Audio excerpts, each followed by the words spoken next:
Rich, what are you doing, dude? What is up, my brothers from another mother? So, got my new camera for the 200 mile an hour challenge that I'm doing in the UK in the 918, the LaFerrari, and the McLaren P1.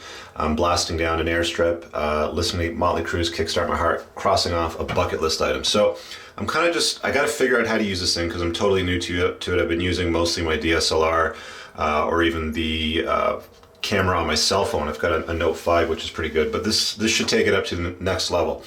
So what I'm going to do in this video is I'm going to do a little bit of a car shoot.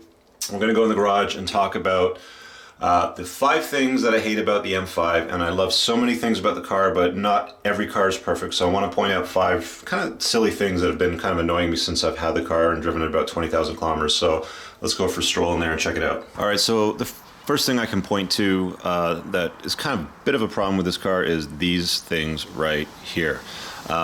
These are the snow tires. They cost me about $3,500. I tried to find 19s that would fit over the rotors, which I was told by BMW they would, but after trying 2 different sets, that's what we could get, which poses a problem with potholes in the wintertime because the space between the rim and the road is very small, and when the potholes are filled with water, you just can't see them. And I know a lot of people with trash wheels, thankfully, have been able to dodge that bullet, but they're pretty expensive.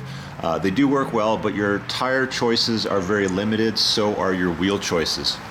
They put really big calipers and rotors on these M5s, and that's what you got to work with. So that's one of the first things, is you need a big set of snow tires in the wintertime. Second thing I can point to is, I guess, the wipers. And it's not like there's a problem with the way these things work. They work very well, but it's the design principle itself. They made the M5, very sleek and aerodynamic to, I guess, appeal to its audience and its demographic. But the problem with that is they've designed the hood so that it comes up a little higher than what you would expect on most cars, probably for, optics, like the cosmetics of the way the car looks, but also to keep the aerodynamic flow proper. But the problem with that is you can't pull these up for snowstorm, ice storm. So when you park outside and you're expecting snow or ice to come down, in most cars you can pull these things right up just to keep them off the windshield so they don't freeze to it. But with the M5, that's just not an option. So that's kind of a limiting factor. Let me show you something else. So here on the M6, the roundel actually pops out on the bottom here, which is where the camera is. And as you can see, car's filthy from the road.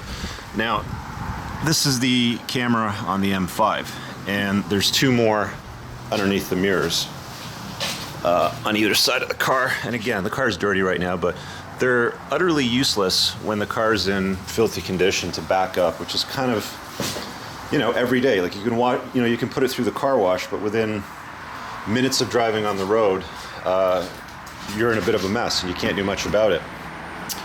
Next thing I want to show you is I've got to keep this thing in my trunk at all times.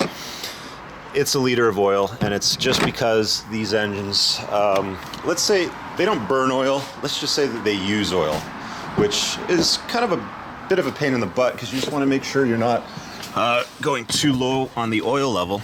But you got to put about a liter in between oil changes at some point when the car discovers that it needs it.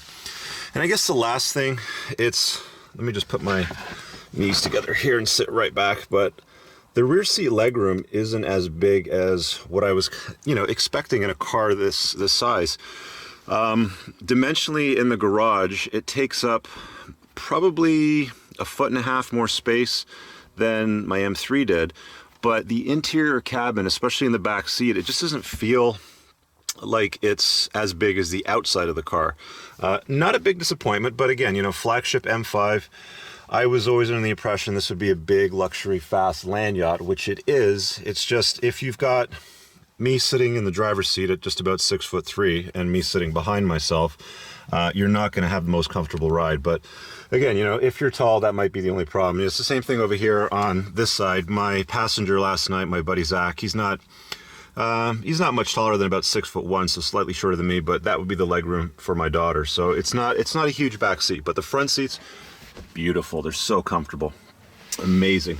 Anyway, that's my video for today. Let me spin this around. There we go. How you doing? Okay, that's my video for today. Hope you enjoyed it. If you're new to the channel, make sure you subscribe. The 200 mile an hour challenge is happening in May. I'm looking forward to that and sharing that story with you guys. We'll talk to you guys later. Peace.